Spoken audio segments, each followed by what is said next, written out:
অহা 25 ফেব্ৰুৱাৰীত গুৰুজনাৰ জন্মস্থানলৈ আহিব গৃহমন্ত্ৰী অমিত শাহ।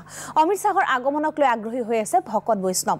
বটদ্ৰৱা থানৰ চৌপাক চাফ চিকুণ কৰি সজাই পৰাই তোলা হৈছে।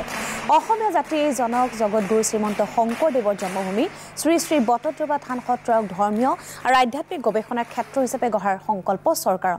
188 কোটি টকাৰ ব্যয় সাপেক্ষে নিৰ্মাণ হ'বলগীয়া বৃহৎ বটদ্ৰৱা প্ৰকল্প ভাগৰ নিৰ্মাণ কাৰ্যৰ কেন্দ্ৰীয় গৃহমন্ত্ৰী অমিত শাহে শুভাৰম্ভ কৰিব।